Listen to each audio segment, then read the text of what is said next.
Pablo, I'm a bit conflicted because I am proud of Amin that he is taking care of himself, taking better care of himself. He's flying back and forth. He's not as young as he used to be. I don't get how he does any of the things he does every week. And he's doing yoga. He was during the pandemic, there was a stretch he had a literal stretch he had where he was getting very, very healthy and felt good about himself. And then sloth ensued.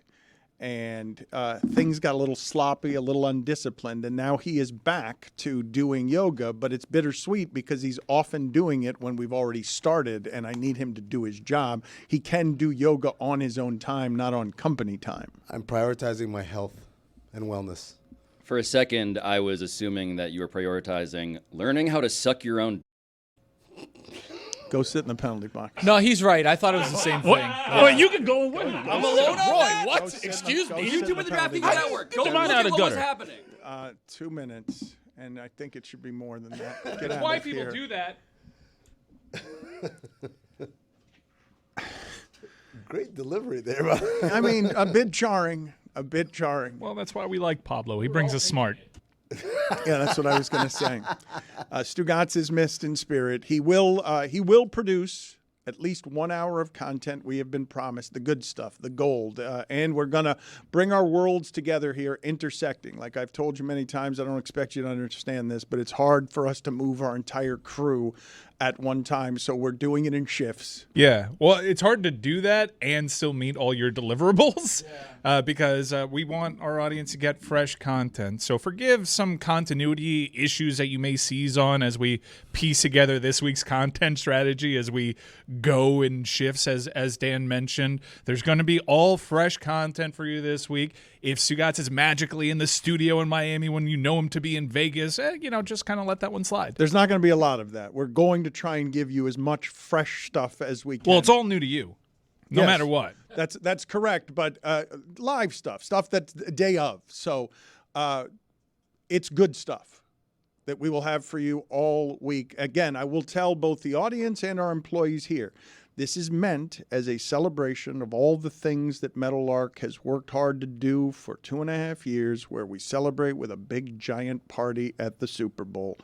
And it's the company throwing a lot of money and resources at us having a good time with you, for you, around you.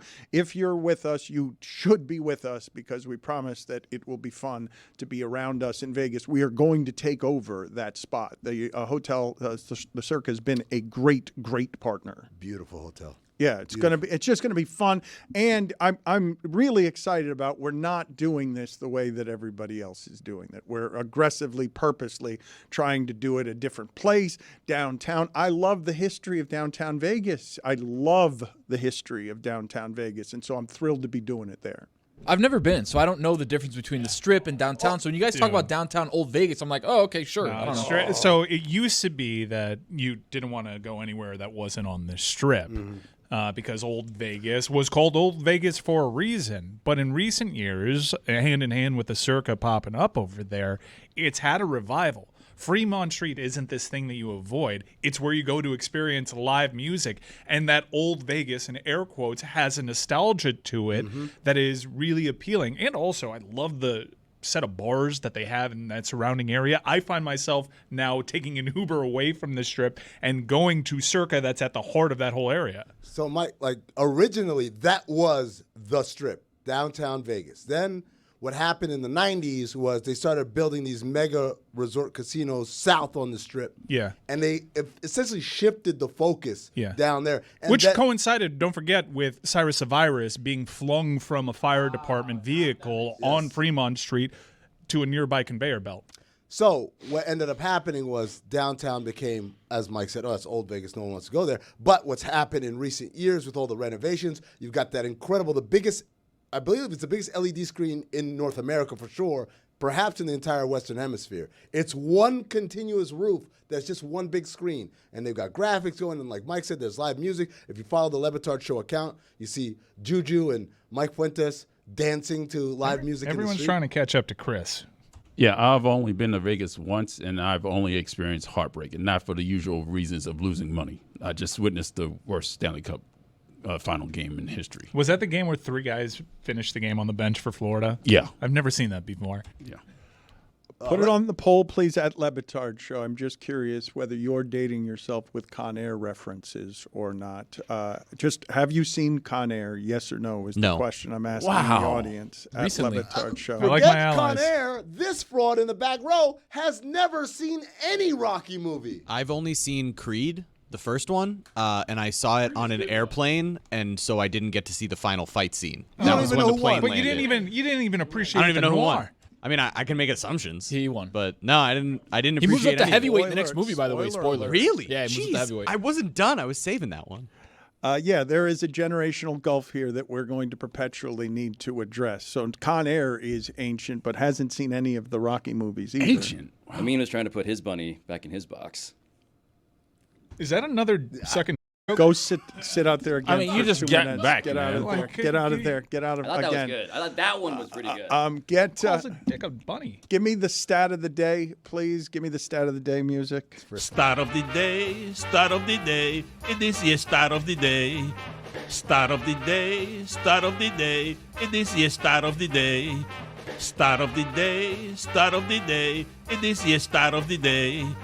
Start of the day, start of the day. It is the start of the day. Today's stat of the day is brought to you by Venmo and PayPal. You gotta wait till he's done singing. I It's know. I just disrespectful. kind of felt like you were gonna not wait for the liner, so I just tried to get in there. I could go sit with Pablo. I'll leave you here for now. There's a lot of planning involved in the next week. I'm going to be hesitant to penalize you because we kind of need you. Immunity. We need you in a lot of Diplomatic different. immunity. So last week I gave the stat of the day from Legion Hoops. I mean that I thought was fairly shocking, which is that Bradley Beal, Kevin Durant. You remember the stat? You were here they've- for it. they've Yeah, already Devin played. Booker. That big three had already played more games together than the big three of Kevin Durant, Kyrie Irving, and James Harden. I thought that was fairly stunning. This stat, baseball produces stats like this. I don't know if it's as good, but I like it. So in his 10th at bat, Ichiro got his third hit in his 10th at bat. And his batting average never dipped under 300 again. Okay, that's crazy. That's nuts. It was a little infield hit to the left side of the infield, and he was never under 300 He again. never started the season with like a mini slump. He did. Well, he 2 for did, 9. but no. But I'm Nine. saying his career average never Oh, came okay. under 300 ever again. Like, yes, maybe. I have him like starting No, first it's at bat not- getting first hit at bat. every season. And then No. he's always working his way down from 1,000. No, okay, I see why you would get. I'm sorry, I should have said it that way. Yes, that he never started a season 0 for 1 is what you're saying. No, that is not the stat. The stat is just his career average never went under 300 again. Amin yelled at me today when I came in because I missed this time in our lives, Mike, when basketball was dominated by not just LeBron James, but the things that LeBron James was thinking and doing and where would he move. I mean, hell, Miami, I'm going to say, fell in love with the transaction in sports. Right there with LeBron James. The idea of is he coming, is he staying? He could change everything with one move. And Brian Windhorst is now saying on the Hoop Collective podcast that LeBron James was cognizant and aware that he was putting on a towel that said New York Knicks on Saturday night. Why would he mess with the Knicks? Because he was using the Knicks as a tool to pressure the Lakers, end quote. And I was asking Amin when we came in here, I'm like, did LeBron do all of that on purpose where he's walking into the arena wearing Knicks-colored sneakers, the towel, Knicks towel, even though all of the towels there are going to be Knicks towels, but also the quotes in the media scrum where he admits, I think it's for the first time, yeah, I've thought about a career in New York. I've not thought about, he put his name, I think for the first time on, I've considered New York. You guys are all looking at me like I'm an asshole. No. I number one, I'm marveling that I do look at you like that a lot, and I have to work on me. I'm sorry. But I'm still marveling that at his age, as he approaches 40, he still has the game to demand the capital, the social capital, in still being able to leverage. I'm a desirable asset. I can take everything to New York in a second if you don't do this. He's 39 years old. He's the oldest player in the league. And he is still like that stature where you're afraid, oh no, we're getting leveraged here. It's amazing. I mean, the Lakers certainly need to be afraid because not because he's going to go to the Knicks, but that he's not going to come back. But what did you think of Rich Paul? Who did he talk to? Was it Windhorst? Leon Rose. Okay. But Wendy, always read Wendy. Wendy had the report, Amin, that this, for people who don't know how the Knicks are run, they're run by Leon Rose, CAA guy. Mm-hmm. This is an agency that has its tentacles deep into that organization, unlike pretty much any other team in sports, arguably. Deep into a couple of organizations. That Yes. more than any, though. That more than any. But the Knicks. More than ESPN now that Nick Khan has left. I don't know about that. You sure about that? But Leon Rose, former agent of LeBron James, right? They did not part ways in a way that endeared Rich Paul and LeBron to him. And so the subtext of will LeBron go to the Knicks has always been this cold, not even Cold War, just like an active tension between the two. And Wendy reports that there has been Thawing. a reconciliation, perhaps. Yeah, I mean, we can't overlook that he left Cleveland in really bad circumstances, and he found a way to make it work with Dan Gilbert Guys, because it was convenient. As a pivot, as a career pivot, go to New York. He's always spoken very highly of playing in Madison Square Garden. Another act in the career? I know. There's going to be another act. Well, I think he should do it. Here's the argument for LeBron actively pursuing a move to the Knicks, because he's already shown you what the power of one title to a market can mean. Him winning one for Cleveland did reestablish a new Jordan LeBron narrative that he can catch him in the significance of these titles. If he brings a title to Miami, It's Cleveland, crazy. Los Angeles, It's the biggest move on the board. and New Not York, close. It's the best move on the it's board. how you can eclipse MJ. He can never be 6-0, but what he can do is rescue more run franchises in a way that MJ couldn't, right? MJ went to the Wizards, and what happened at 39-40? They didn't make the playoffs. LeBron says, I went to insert team here, and I gave them the joy that they've never known in their lives. To paraphrase this very same Brian Windhorst, I would say, hey, it's like a drop in the bucket. He says, no, it's like the perspiration on the side of the bucket. When you talk about getting a championship for Cleveland compared to getting a championship for the New York Knicks. No, if you do it in Los Angeles, New York, Cleveland, and Miami, and it's absurd to even say. It's an absurd thing to say, and it would. I was confused by Rich Paul saying flatly he's not going to be traded. That Rich Paul was willing to be quoted saying that. I don't believe him. I do. I don't believe I him. do. It's just, but there's just, this is why I say I don't believe him. There's no tax on whether he ends up being traded, requesting a trade. There's no punishment if you had said it before. Like, no, who cares? What it is seemingly is something that he says because right now it calms the waters enough to make it more comfortable for the Lakers to make moves. But other than that, I don't see the incentive. I mean, there's not a better move. If you're thinking, look, LeBron just scolded everybody today. Over the weekend, there's the video of him saying, too many kids caring about jewelry and while he goes to Los Angeles to empire build. Great old man talk from LeBron. Yeah, but also These kids. also bogus, though. Yeah, you were buying jewelry. I was making movies. Like, he went to Los Angeles purposefully. I didn't think there was another move. There's another move. Yeah. Like, if he were to go Well, to... not if we give up Fournier. That's what's going to happen, isn't it? It's Mitchell Robinson they don't want to give up. It reminds me of when Miami fans were like, I love the 42 and 40 Lamar Odom. You can't trade Brian Grant and Lamar Odom for Shaq. And it's the same. Like, what do you... Stugotz is here saying, I don't want him. Stugotz is saying, as a Knicks fan, I don't want LeBron James. Madness. It is madness to But not want him. How on many your team. how many people in New York have fallen in love with this team and aren't going to be happy that Jalen Brunson's usage rate is going to go down? There's a parallel, right? There's a bit of a parallel with the Carmelo Anthony trade, right? A team that was beloved, Wilson Chandler, right? Like, remember those guys? Wilson Chandler Ray Felton, and them boys. Timofey Mozgov. That's right, and them Mozgov. boys. Yep. And they traded it all for Melo. Yep. Now, this team is way better. This Knicks team is way better. It's than perfectly that team. aligned. It's the best one in 25 years. They're built to take him on right now. This is the best Knicks team in 25 years. I think I want to see it. Yeah. And I don't like the Knicks at all. Who wouldn't want to see it? I think, wow, could basketball use that? LeBron going to the Knicks. Well, first of all, it puts LeBron back in the Eastern time zone, which is single-handedly probably one of the biggest reasons why ratings have gone down in the NBA is because LeBron plays all his games at 10 p.m. That's Eastern. an amazing theory. I mean, look, it's vetted.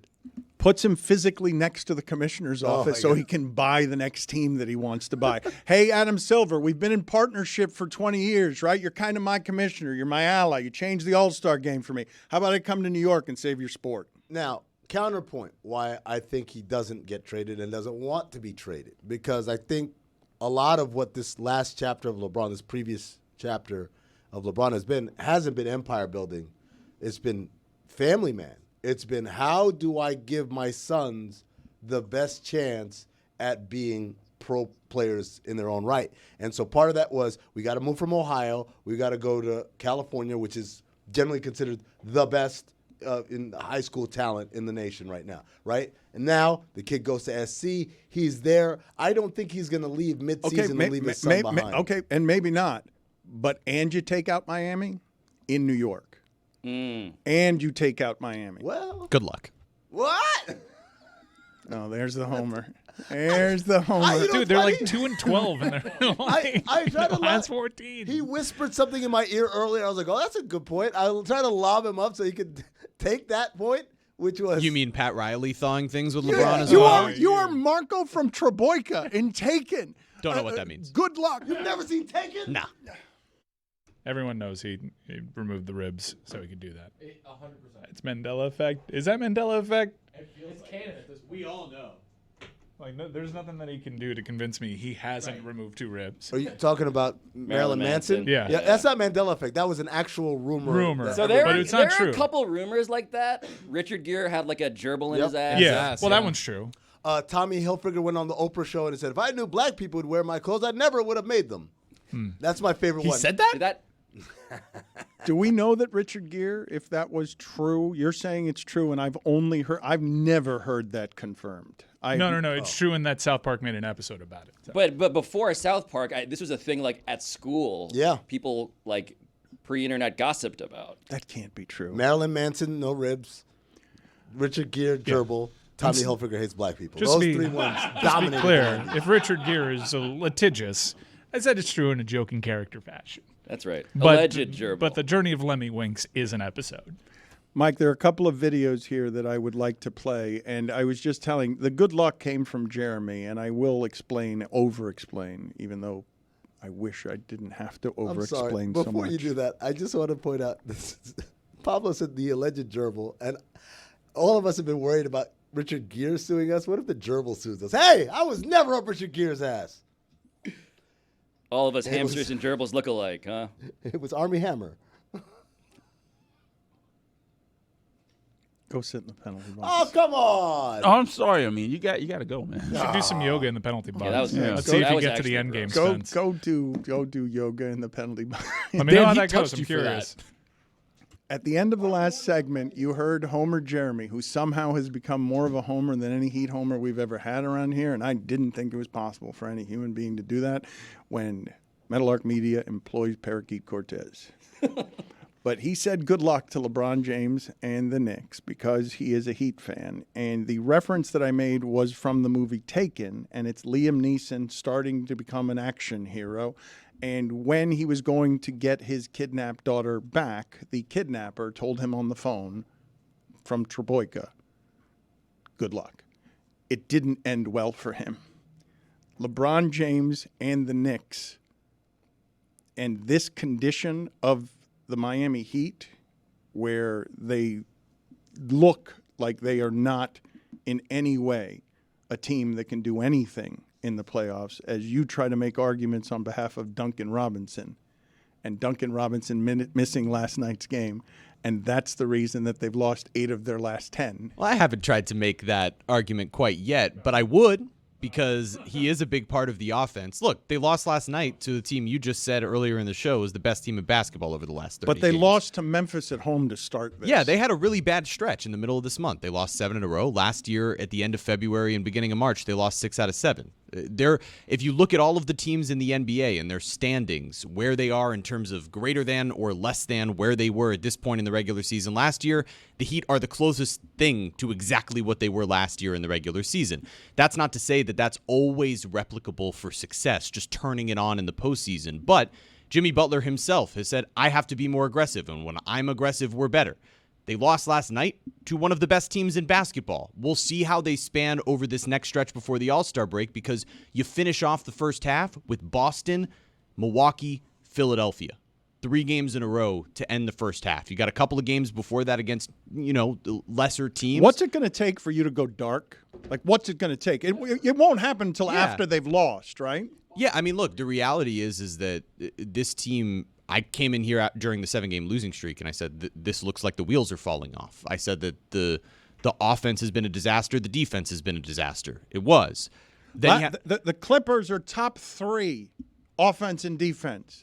The Heat are bottom 5 offense and defense over the last month. Correct. And then their defense last night slowed down one of the best offenses in basketball. I compared it to watching like the 2006 Chicago Bears, where you have to just accept it's not going to be aesthetically pleasing, but they're going to bring everyone into the mud. It's awful what they did. This is what I sounded like? Yes, it's bad. This is what you sound like. Guys, yes.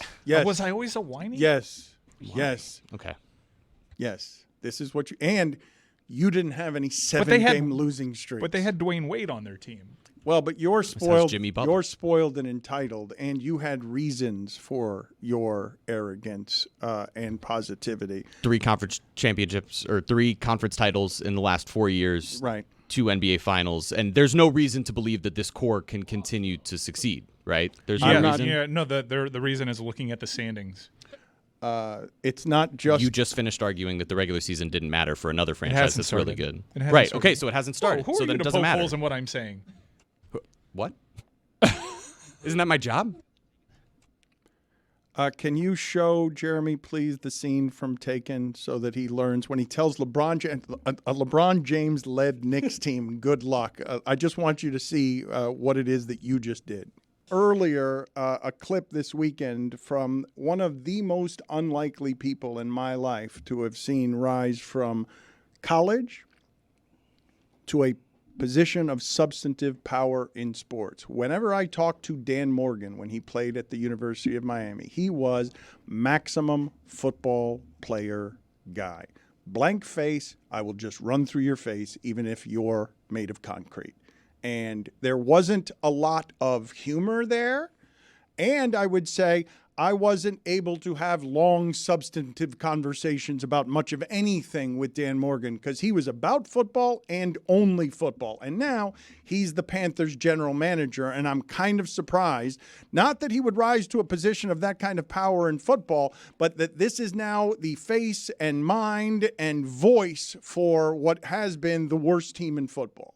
We need to find those leaders, those competitors, as Jay Stu would say, those dogs. Like, we need some dogs. Like, we got to get some guys that are passionate about football, that love football. They want to come out every day and compete on the practice field, in the weight room.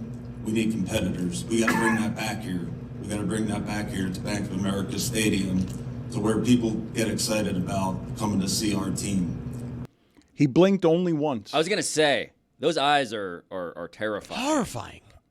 Only one time did he blink. That's fairly hard to do, I think, but not the first reference in the region to playing like dogs. Here is David Bennett a long time ago, the coach from Coastal Carolina. Trying to get our 2 boys ready to carry them to golf tournament before practice, right? 12 cats live across the road. Our door's open. Screen's broke. We need to get a new screen door, but the screen's broke, so you can come in through the screen, but you can't get back out of it. I turn and look, there's a little kitty cat in our kitchen. So I said, what are you doing in here, little kitty cat?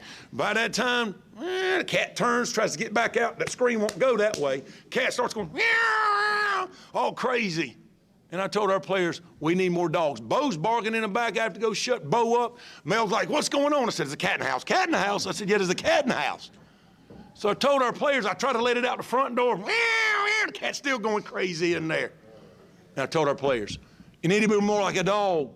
We don't need a bunch of cats in here looking in the mirror. Do I look good? I got my extra bands on. I got my other shoes on. Be a dog. We don't need no meows. We don't need no cats. We need more dogs. I would hire that guy if that's all he sent me for an interview to any job. How great is that? It's a little bit more personality than Dan Morgan. Mike, did you know Dan Morgan at all? Did you ever speak to him at the University of Miami? I never spoke to him at the University of Miami. He's hung around the program some afterwards. He's a very intense individual from his playing days. Yes. It looks like he should be wearing a neck roll under his suit. I've also been. He actually wore. Of course, he wore one. Of course, he I'm actually wore. Kind of fascinated with the ascension of Dan Morgan, given how singularly focused he was as a player. The fact that Dan Morgan is wearing a suit and tie in an executive position, I think, is just wild when he contrasts it, as you had earlier in this segment, with his playing days. I believe his father was the limo driver for Dan Marino. Like, this guy was born into football, if I'm not mistaken. And I don't know that he has had a singular thought outside of football. Come on. What are you doing there? He's about football. Any time I've ever I don't know that Dan Morgan would take the insult in that. Dan Morgan, I believe, thinks only about football. Do you think Dan Campbell changed things for guys like that? Where it's like, wait a minute. I could be a football guy. Was Dan Campbell the Jackie Robinson of meatheads getting jobs in front offices? Put it on the poll, please, at Le Batard Show. Was Dan Campbell the Jackie Robinson of meatheads getting good jobs in football? This is mean. Wait a minute. Okay, wait a minute. Dan Morgan, I have not said, let me walk some of this back, because you will never hear me say an athlete of any kind is dumb, because what is required of these people is a genius at what they do and an obsessive compulsiveness in a competitive field, much more competitive than any that people are listening to right now work in. And to get to the top of it, sometimes you have to be so compulsive that everything else that you think about gets atrophied.